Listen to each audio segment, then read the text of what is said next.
हर साल 45,000 से भी ज्यादा खुद की मदद करने वाली किताबें पब्लिश होती हैं। पर्सनल डेवलपमेंट कैटेगरी में 2 लाख से भी ज्यादा पॉडकास्ट हैं। लेकिन यदि मैं आपसे ये कहूँ, ये सब उसकी तुलना में बहुत ही कम है। एक छोटी किताब आपके जीवन और आपके विश्वास पर आत्मिक उन्नति के लिए प्रभाव डालेगी। केवल 6 अध्याय हैं, 2000 शब्द और आपके केवल 20 मिनट। फिर भी इसका प्रभाव जीवन भर बना रहता है। ये बहुत ही सरल और सामर्थ्य रीति से बताती है विश्वास करने का अर्थ क्या है और अपने लिए परमेश्वर की बुलाहट को कैसे खोज निकालें या उद्देश्य पाएं, रुकावटों पर जयवंत हो, दूसरों के साथ जुड़ें, जो जीवन पसंद है उसका दावा करें, मुश्किलों को सहते जाएं, जीवन की परिपूर्णता का अनुभव करें, असीमित प्रेम करें और आखिरकार मसीह के ऐसे अनुयायी बने जो आप हमेशा बनना चाहते हैं। प्रभु वचन में जुड़ी जैसे हम साबित किए मार्ग को देखते हैं, ऐसा विश्वास बनाए जो बढ़ता है, प्रभाव डालता और सहता है, विश्वास जो व्यवहार करता है। ये सब शुरू होता है इफिसियों की पत्री से। आज देखिए दिशा परिवर्तन में। तो जब ऐसा समय आता है कि आप परवाह करते हैं और थोड़ा सा खुद पर दया भी करने लग जाते हैं और आप सोचते क्या कोई मुझे स्वीकार करेगा, क्या मैं किसी का हूं, किसी कोई परवाह है। मैं चाहता हूं वापस जाकर इसे फिर से पढ़ें, अपने पेन से रेखांकित कीजिए। सर्वशक्तिमान परमेश्वर ने आपको स्वीकार किया। सुनिए, संसार के सबसे ऊंचे स्रोत और सामर्थ्य ने आपको स्वीकार किया, तो आपको पूरी तरह से स्वीकार किया गया है। दिशा परिवर्तन देखने के लिए धन्यवाद। और अब आइए डॉक्टर जर्मया से संदेश सुनते हैं। 8 आत्मिक आशीषें। रोमन योरकॉफ का सपना पूरा होने वाला था, जो 35 साल के कार सेल्समैन थे। टूलो रशिया के योरकॉफ आर्थिक परेशानी से जा रहे थे, जिसमें जुआ खेलने की आदत भी थी। उनके समाज के दूसरे लोगों जैसे ये जीने के लिए सबसे उत्तम कोशिश कर रहे थे। और फिर एक दिन मई 2020 में योरकॉफ ये देखकर हैरान हो गए कि 95 मिलियन रूबल्स, जो कि लगभग 1.3 मिलियन डॉलर होते हैं, इनके बैंक अकाउंट में डिपॉजिट किए गए हैं। ये डिपॉजिट उनके ऑनलाइन बुकिंग में आया था, जिस कारण योरकॉफ ने विश्वास किया या आशा की कि इतना ज़्यादा पैसा उनके अकाउंट में किसी वेजर या बड़ी तरीके से आया है। ये मुश्किल सा लग रहा था, तो इन्होंने अपने बैंक में फ़ोन किया और वो ये सुनकर हैरान हो गए कि उनके अकाउंट में किसी तरह की कोई समस्या नहीं है। ये असली पैसा है जो सच में इन्हीं का है। रोमन योरकॉफ के लिए अचानक पैसे आने की ये घटना बड़ी आशीष की लगी और वो तो हर संभव तरीके से अपने आप को आशीष देने लग गए। 31 मई की रात को और 1 जून की सुबह तक योरकॉफ ने 200 अलग अलग ट्रांजैक्शंस किए। खर्च करते हुए उसने जितनी भी चीज़ें खरीदी, उसी के साथ 4 अलग अपार्टमेंट्स, नया आईफोन, BMW और मर्सिडीज खरीदी। हवाई जहाज को छोड़ जो खरीदना चाहता था खरीद लिया, बस वो नहीं चाहिए था। रोमन योरकॉफ की कहानी का अंत खुशी का नहीं था। उनके बैंक वालों ने पाया कि इनके अकाउंट में कुछ न कुछ गड़बड़ी है। नवंबर में योरकॉफ का अकाउंट, जिसमें अभी भी $5,40,000 थे, उसे ब्लॉक कर दिया गया। अगले ही महीने उन्हें बैंक से चुराने के आरोप में कैद कर लिया गया। हालांकि ये बार बार कह रहे थे कि मैं तो निर्दोष हूं, लेकिन कोर्ट ने इन्हें दोषी ठहराया कि बैंक सॉफ्टवेयर में किसी गड़बड़ी का इन्होंने लाभ उठाया और उन्होंने इन्हें 6 साल तक के लिए जेल में डाला। रोमन योरकॉफ का ये अच्छा सपना बुरे सपने में बदल गया, क्योंकि भविष्य के लिए उनकी आशा उन स्रोतों पर आधारित थे जो कि न उनके थे और न उन पर नियंत्रण किया। वो ऐसी बात पर आधारित थे जिस पर आधारित नहीं रहा जा सकता है। क्या आप सहमत हैं? अवश्य ही वो एकमात्र नहीं हैं। हमारा संसार तो केवल कुछ समय की बातों के पीछे भागता है। ये धन और संपत्ति से परे जाता है। समाज हमेशा हमें धक्का देता है कि सामर्थ्य और अधिकार का पीछा करे। हमारी परंपरा तो शोहरत और विख्यात होने से घिरी है।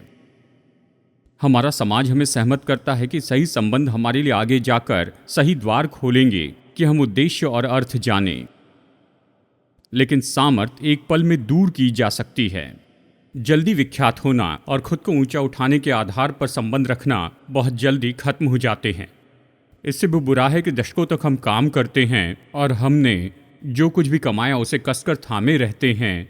हमारा पैसा, हमारा सम्मान, हमारे संपर्क, लेकिन फिर भी कब्र की वास्तविकता को टाल नहीं सकते हैं। और मैंने पहले भी बताया, जब मैंने पिछली बार देखा, ये 100% लोगों पर प्रभाव डालती है। चाहे इस जीवन में हम जितनी भी उपलब्धि पाया, जितना भी हासिल कर ले, जीवन खत्म होते ये सब कुछ खो देंगे। ये संसार जो भी आशीष देता है वह ऐसी आशीष है जिसे हम नहीं रख सकते। अगर आप यीशु मसीह के अनुयायी हैं तो इफिसियों की पत्री में जो आशीषें बताई गई हैं ये तो पहले से ही आपकी हैं। ये पहले से इस स्वर्ग के बैंक में डिपॉजिट की गई हैं। सारी संख्याओं को जांच लीजिए, कोई अकाउंटिंग गलती या रीअसाइनमेंट नहीं होंगी। हम इफिसियों के शुरू के वचनों में एक साथ चलते हैं। मैं आपको और मुझे याद दिलाना चाहता हूँ हमारे सच्चे धन के बारे में जो हमारे पास सच में है। मसीह के अनुयायी के नाते क्या मायने रखता है। यह ऐसी विरासत है जिस पर स्टॉक मार्केट के उतार चढ़ाव से फर्क नहीं पड़ता है, इस पर मंदी का प्रभाव नहीं पड़ता, ये भ्रष्टाचार और लालच से खोया नहीं जा सकता है। दूसरे शब्दों में आपकी आशीष मेरी आशीष यीशु में विश्वासी होने के नाते सुरक्षित हैं। वो हमारे उपयोग के लिए हैं, आज, अभी और इस पल के लिए भी। ये स्रोत पर्याप्त हैं कि पुराने कर्जे चुका दें और वर्तमान की ज़रूरतें पूरी करें और भविष्य की सारी ज़रूरतों के लिए प्रयोजन करें। इफिसियों की पत्री यह हमारे जीवन पर परमेश्वर की आशीषों के बारे में है। यह हमारे व्यवहार के बारे में भी है। सच में ये किताब इन दो शीर्षकों में बांटी जाती है। पहले अध्याय तो हम क्या विश्वास करते इस बारे में है और दूसरे अध्याय हम कैसे व्यवहार कर इस पर है। कितने लोग जानते हैं अब जैसे विश्वास करते वैसे व्यवहार करेंगे। और इफिसियों ये हमारे लिए बता देता है अध्याय 1 से 3 आप जो विश्वास करते हैं, अध्याय 4 और उससे आगे आप ऐसे व्यवहार करते हैं। पौलुस बताता है कि हमारा व्यवहार तो परमेश्वर की आशीषों में जड़ पकड़े हैं। इसलिए मैंने इस सीरीज का नाम रखा विश्वास जो व्यवहार करता है। आज जिन वचन भाग का हम अध्ययन करने वाले हैं ये सच में बहुत ही दिलचस्प है। ये बाइबल का सबसे लंबा वाक्य है। अगर आप ग्रीक भाषा में इसे पढ़े तो इसमें कोई विराम नहीं है। वचन 3 की शुरुआत से वचन 14 के बिल्कुल अंत तक। मैं जानता हूँ ये सच है क्योंकि जब मैं सेमिनरी में था ग्रीक क्लास में इन वचनों का डायग्राम बनाना था और ये डायग्राम पहले पेज से दूसरे पेज तक चला गया और ये सब कुछ एक के बाद एक इस तरह से होता चला गया कि ये बस बढ़ता और बढ़ता चला गया। ये अद्भुत है। मैं तो हैरान हो गया था कि पौलुस ने अपनी पत्री में इतना लंबा वाक्य क्यों लिख दिया, पर मैं सोचता हूँ अभी इसे समझ गया हूँ। सोचता हूँ पौलुस इफिसियों के लोगों को बता रहा था परमेश्वर ने कितनी आशीषें रखी हैं और वो इतना उत्साहित हो गया कि वो खुद को रोक नहीं पाया और उसे जो कुछ भी कहना था एक के बाद एक कहते चला गया और उसके बाद में वो चुप हो गया।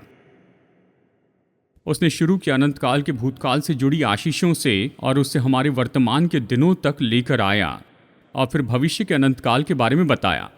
उसके परिणाम में वरदानों की ये सूची क्रमबद्ध है, यानी जो पहले आई है उस पर जोर देता है और बाद में आने वाली का परिचय देता है। ये बाइबल का बहुत ही अद्भुत ऐसा पैराग्राफ है। इस संदेश में पौलुस के उदाहरण का पालन करेंगे। इस वचनों में इतना कुछ लिखा है कि मैं इस पर किताब लिख सकता हूँ और हर एक शब्द पर संदेश दे सकता हूँ। अगर ऐसा करूँ तो पौलुस जो चाहता है उसे खो दूंगा। वो तो एक के बाद इस तरह से बस बताते चला गया और मैं ऐसे ही करना चाहूँगा, तो सुनने वाले कान तैयार रखें, हम आगे बढ़ेंगे। वो बताता है कि हमारे भले और स्वर्गीय पिता की ओर से हमने कौन से वरदान प्राप्त किए हैं। सबसे पहले इफिसियों 1:4 में हमें बताया गया कि हम तो चुने हुए हैं। हम चुने हुए हैं। पौलुस बाइबल का सबसे लंबा वाक्य शुरू करता है उस हर व्यक्ति को जिसने यीशु मसीह के द्वारा उद्धार का मुफ्त का वरदान पाया है कि हमें चुना गया है। देखिए वचन 4 में क्या कहता है, जैसा उसने यानी परमेश्वर ने हमें जगत की उत्पत्ति के पहले से उसमें चुन लिया कि हम उसके निकट प्रेम में पवित्र और निर्दोष हो। बाइबल बताती है कि परमेश्वर प्रेम है। प्रेम अकेला नहीं रह सकता, प्रेम को दूसरों की जरूरत है। तो परमेश्वर ने ठान लिया कि अपने पास कुछ लोगों को लेकर आएंगे जिन्हें वो चुनेंगे कि वो आकर उसके साथ में अनंत काल बिताएं। और वचन कहता है कि उसने इन लोगों को अपने लिए चुन लिया जगत की उत्पत्ति के पहले से ही। मैं जानता हूँ यहाँ पर बहुत ही उलझी हुई बात पर मैं कह रहा हूँ। जब मैंने चुना हुआ शब्द उपयोग किया तो शायद हो सकता है कि आप चुनाव के बारे में सोच रहे हैं। इसका क्या अर्थ है कि सर्वशक्तिमान परमेश्वर ने जगत की उत्पत्ति के पहले से हमें चुन लिया है। मैंने ग्रीक भाषा में इसका अच्छे से अध्ययन किया और कमेंट्री से अध्ययन किया कि आप इसे सुनने के लिए तैयार हैं। इसका मतलब है परमेश्वर ने हमें चुन लिया है, यही इसका अर्थ है। चाहे हमें ये पसंद हो या ना हो, चाहे हम इसे समझे या ना समझे, वचन कहता है जगत की उत्पत्ति के पहले, आपके और मेरे अस्तित्व के पहले और इसके पहले कि परमेश्वर के हृदय में कुछ और होता, उसमें हमारे बारे में विचार थे। उसने हमारे चेहरे देखे थे, वो हमारे हृदय को समझ गए। उसने हमारे मन को भीतर बाहर से बनाया और ये सब जानने के बाद कि आप कौन होंगे और आप क्या बन जाएंगे, अगर आप विश्वासी तो उसने आपको चुना है। आप कहेंगे खैर मैं कैसे चुना गया जबकि दूसरा नहीं चुना गया? खैर, मैं इसे कभी नहीं समझ पाऊंगा। सत्य तो भेद है, मैं इसका विवरण नहीं दे सकता। ये फिर भी सत्य और परमेश्वर का वचन है। अब इसके बारे में अहंकार महसूस मत कीजिए कि आपको चुना गया है। इसका आपसे कोई संबंध नहीं है। उसने इसलिए आपको नहीं चुना कि आप सुंदर हैं या रूपवान हैं और आप बहुत ही बुद्धिमान हैं, दूसरों से ज़्यादा बुद्धिमान हैं, या इसलिए भी नहीं कि आप अच्छे नैतिक व्यक्ति हैं। परमेश्वर ने आपको और मुझे चुना है यीशु मसीह के कारण ही। हमारे चुनाव का संबंध हमसे नहीं है, पर उससे पूरा संबंध है जो कि वो हैं। बाइबल कहते हैं हम इस पर विवाद नहीं कर सकते हैं। अगर मैं ये न सिखाऊं तो मैं विश्वास योग्य नहीं। इस सत्य के बारे में आप जो भी सोचे, सर्वशक्तिमान परमेश्वर ने आपको चुना है और आपको नम्रता से ये कहना चाहिए, धन्यवाद प्रभु, जगत की उत्पत्ति के पहले से आपने मुझे चुन लिया है, फिर हमें गोद लिया है। वचन 5 कहता है, और अपनी इच्छा के भले अभिप्राय के अनुसार हमें अपने लिए पहले से ठहराया कि यीशु मसीह के द्वारा हम उसके लेपालक पुत्र हो।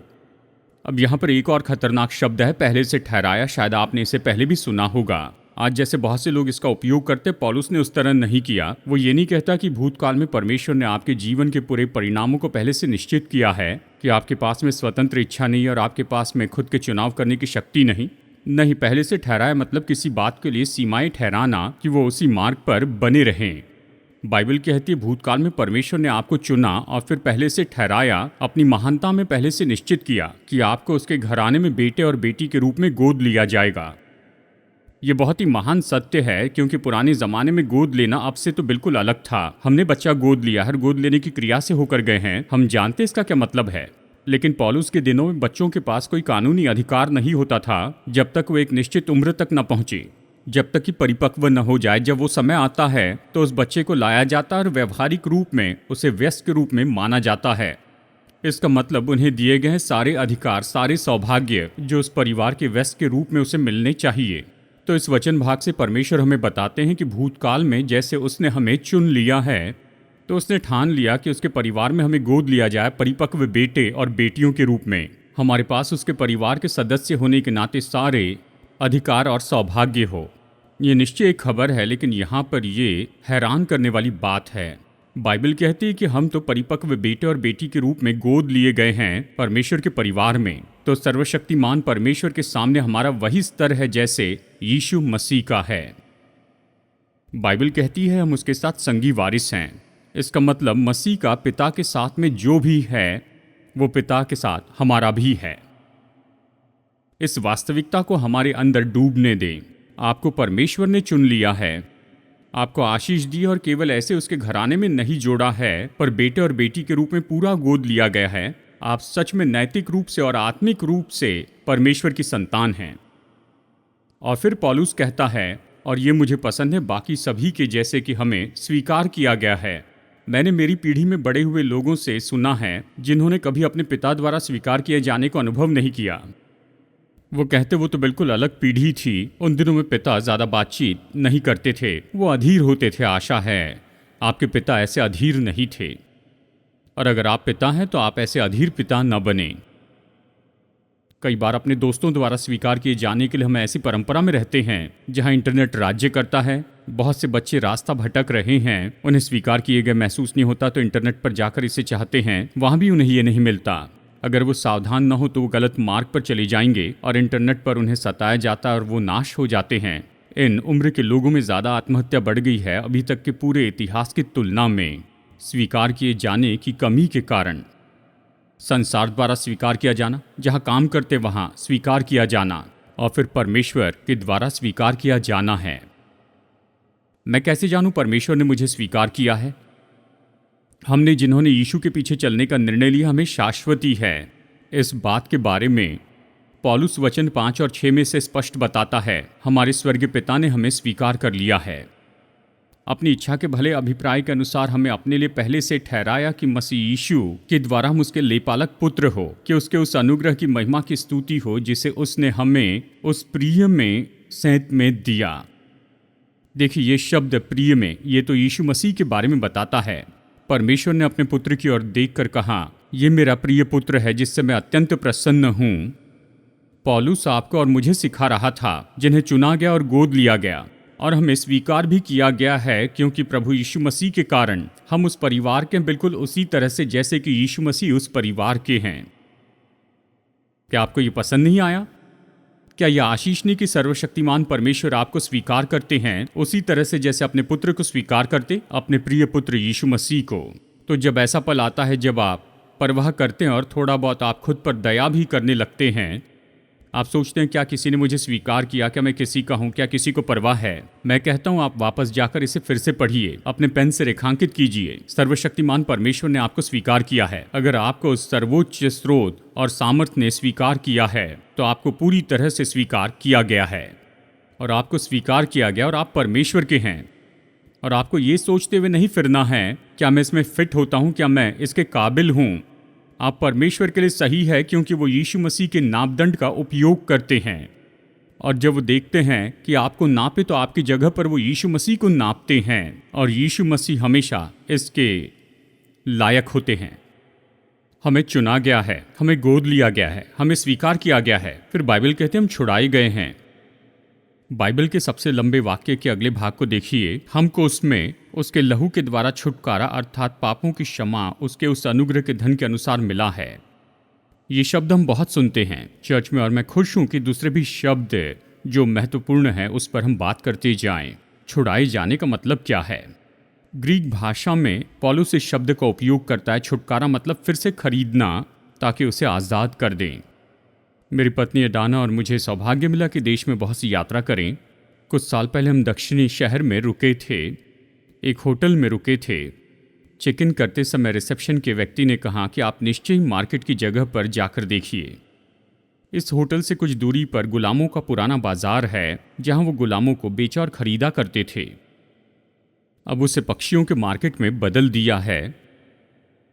आप वहां जाकर जरूर देखें। हमने ऐसे ही किया। जब हम वहाँ पर गए तो मैं आपको बताऊं, जब हम वहाँ पर थे तो मुझे बड़ा अजीब महसूस हुआ। मैं ऐसी जगह पर चल रहा था जो हमारे देश के सबसे बुरे इतिहास के पल के बारे में बताता है। ऐसा समय जहाँ परमेश्वर के स्वरूप में बनाए गए स्त्री और पुरुष लाकर बेचे खरीदे जाते थे, संपत्ति जैसे, बिल्कुल वैसे जैसे कि आज उस पक्षी के बाजार में बहुत से पक्षियों को खरीदा और बेचा जाता है। ये भयानक था, भयानक तस्वीर। मैं चाहता हूं अपने मन में ये तस्वीर बनाए रखें और पढ़िए रोमियो 6, 17 और 18 जो अभी स्क्रीन पर है। परंतु परमेश्वर का धन्यवाद हो कि तुम जो पाप के दास थे अब मन से उस उपदेश के मानने वाले हो गए जिसके सांचे में ढल गए हो, और पाप से छुड़ाए जाकर कहता है तुम धर्म के दास हो गए। ये सच में कितना अद्भुत वचन है। बाइबल कहती हम तो पाप के गुलामों के मार्केट में गुलाम थे। इसका क्या मतलब है? मसीह में आने के पहले आपके लिए असंभव था कि पाप न करें, लेकिन फिर जब आप विश्वासी बने तो आपको ऐसा करने की ज़रूरत न पड़ी। पाप न करने की ये सामर्थ आप में आने के पहले आप तो पाप के गुलाम थे। आप पाप के गुलामी के मार्केट में फंसे थे।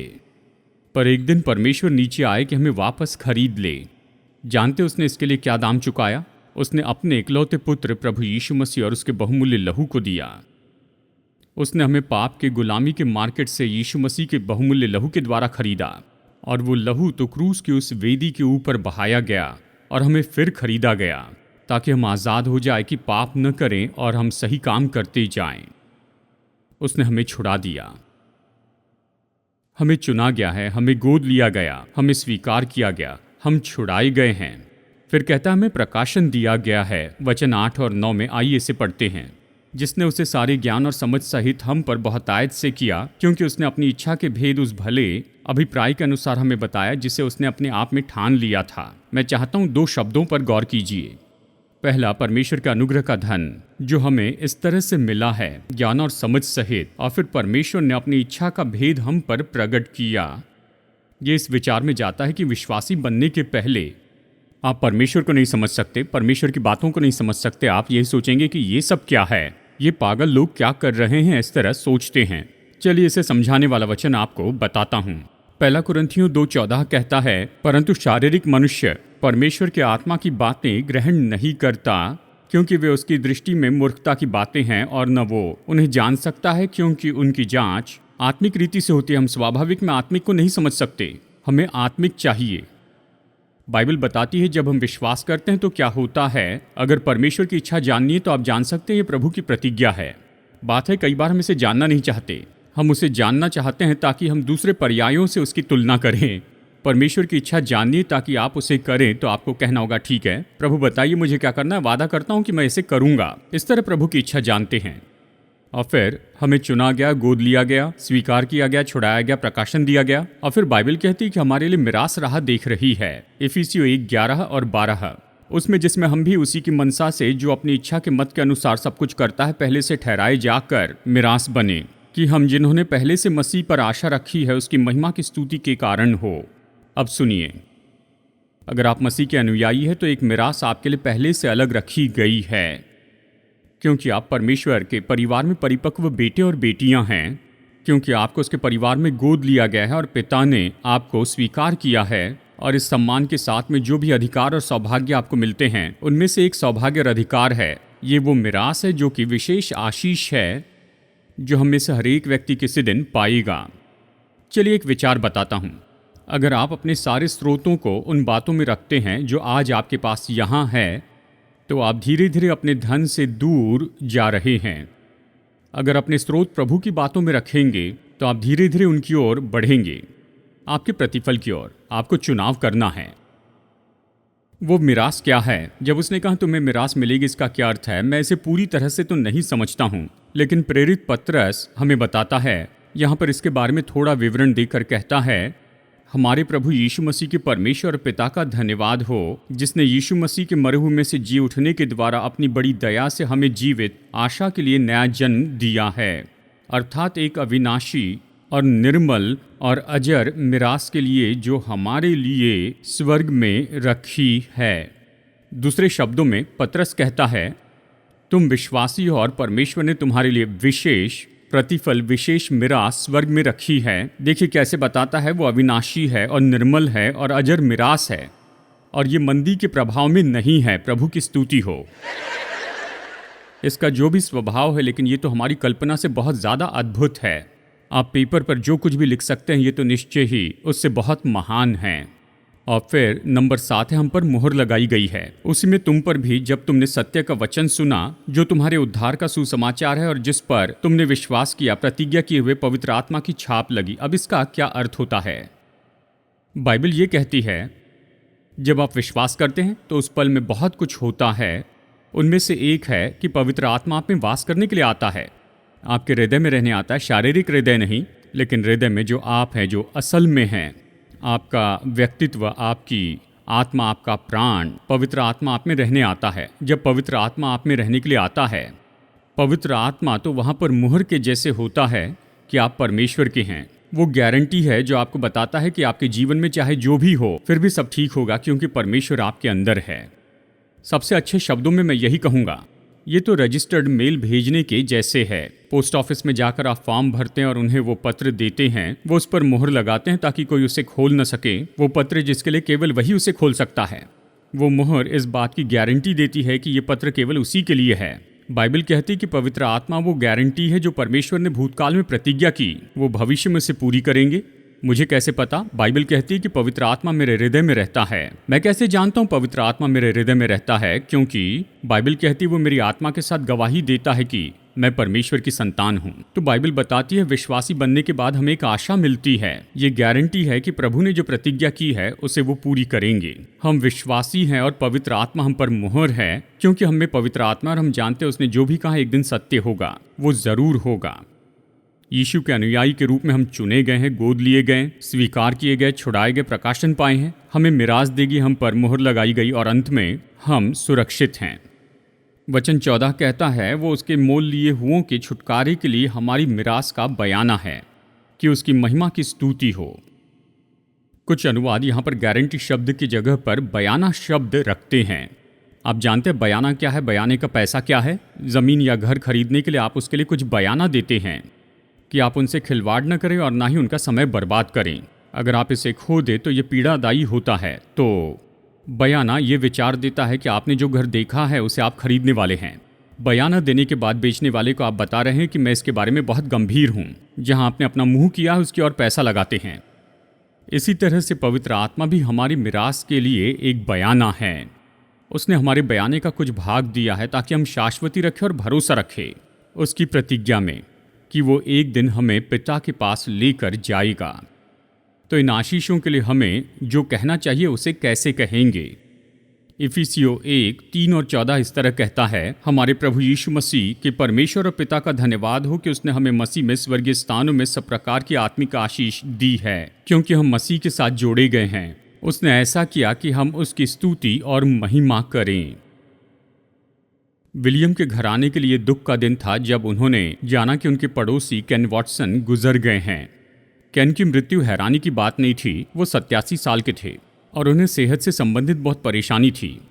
लेकिन विलियमसन और उनकी पत्नी जानती थी कि केन्स के जाने के बाद उनकी छोटी बेटी केटी के लिए मुश्किल होगा। देखिए, केटी उस समय केवल 2 साल की थी। क्योंकि उसका मिस्टर वॉटसन के साथ विशेष संबंध था, वो पड़ोसी के बजाय उसे अपनी पोती मानते थे। हर साल उसे क्रिसमस प्रेजेंट देने के लिए विशेष काम करते थे। अब उनके जाने के बाद सब दुखी होंगे, केवल पड़ोसी और उस गली में रहने वाले ही नहीं, पर छोटी केटी भी दुखी होगी। धन्यवाद हो, ये कहानी का अंत नहीं है। ऐसा हुआ कि केन वॉटसन मरने के पहले एक और युक्ति करके गए थे। सटीकता से कहें तो वो एक और भेंट देकर गए। केन्स की मृत्यु के बाद में उनकी बेटी एक बड़ी बैग लेकर खड़ी थी। उसने कहा, ये केटी के लिए है। उसके अंदर 14 उपहार थे जो केन ने अपने एक छोटे दोस्त के लिए खरीदे थे। अगले 14 क्रिसमस तक इस छोटे दोस्त को देने के लिए 14 बंद किए हुए क्रिसमस गिफ्ट्स थे। उन्होंने कहा, मैं बैग में हाथ डालकर एक एक गिफ्ट निकालने लगा। ऐसे लगा वो कभी खत्म नहीं होंगे। उस बैग में 14 गिफ्ट थे। केन वॉटसन ने केटी विलियम्स के लिए जो गिफ्ट्स रखे थे वो बहुत ही विशेष थे, पर जो गिफ्ट परमेश्वर ने हम पर उंडेला है वो तो बहुत ही बेहतर है। उनकी मृत्यु पर मिस्टर वॉटसन ने 14 गिफ्ट दिए कि वो 14 साल तक बने रहें। लेकिन पिता परमेश्वर ने हम पर हर एक आत्मिक आशीषें उंडेली हैं, जिसका समय काल इतना बड़ा है कि भूतकाल के अनंत काल से भविष्य के अनंत काल तक और वर्तमान में हमारे जीवन में भी। तो हम आशीषित हुए हैं। छोटी केटी से भी बढ़कर हमें अनंत काल की आशीषें मिली हैं, जो इफिसियों की पत्री में हमारे लिए लिखकर रखी हैं।